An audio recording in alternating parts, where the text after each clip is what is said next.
What's up guys, this is Retro Collector 101 back here with another video.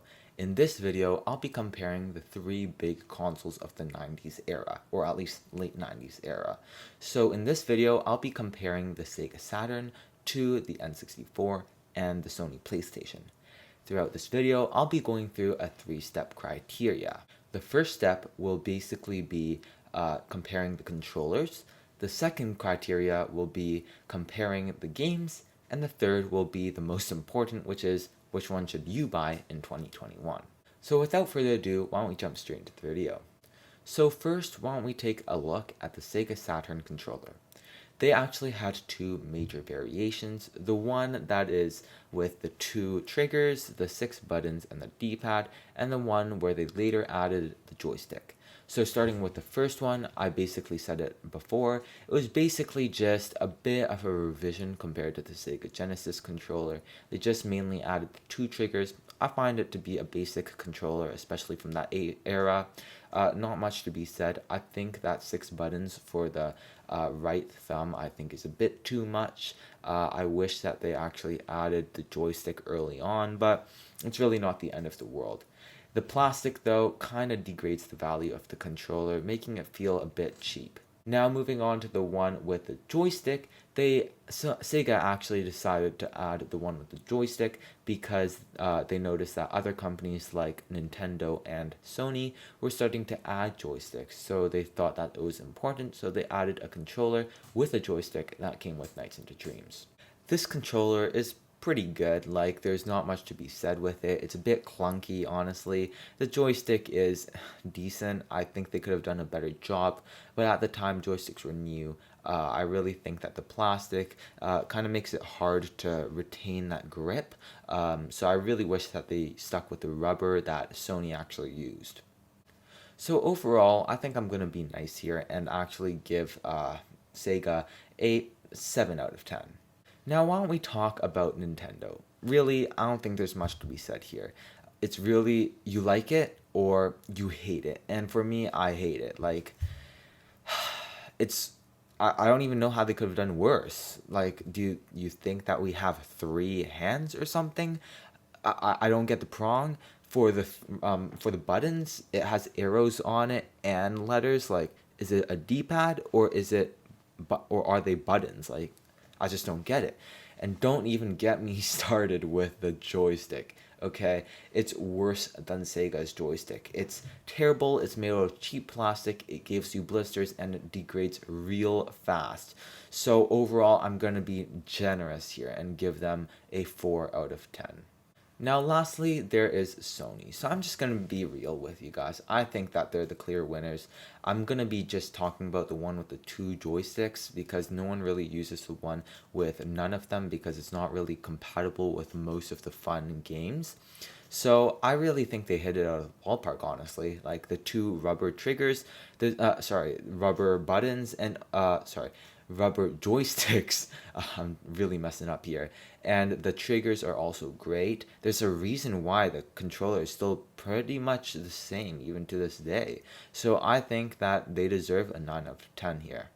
With Sony being the clear winner in this department, why don't we talk about the games now?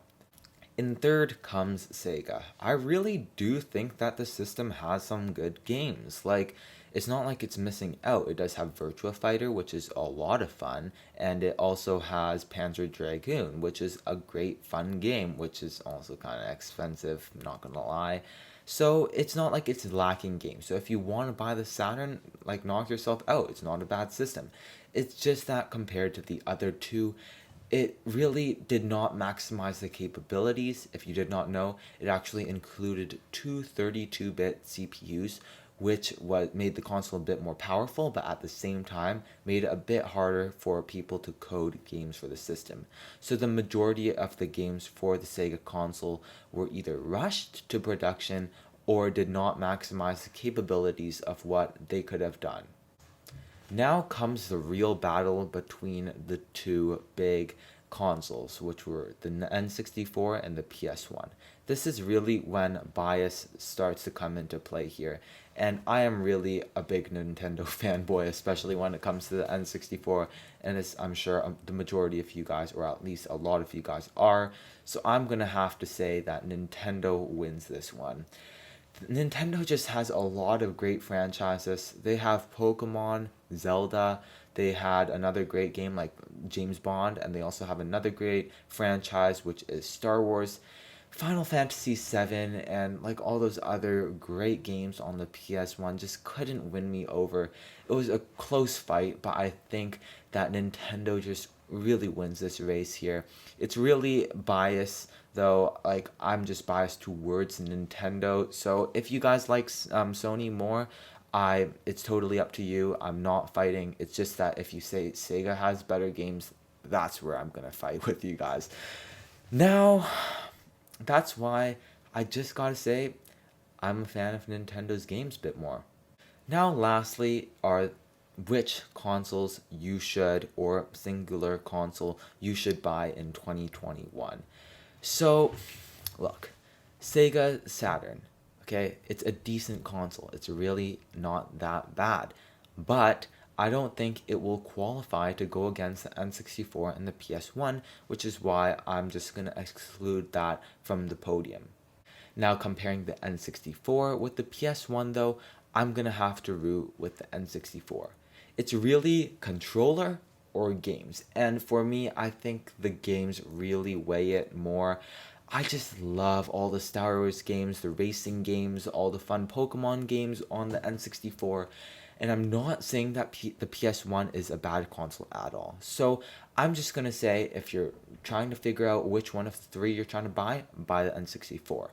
But if you choose the PS1, I won't be surprised. It will be the runner-up for this video. I think it's also an amazing console. But if you want to get the PS1 for the games, do not buy the PS1.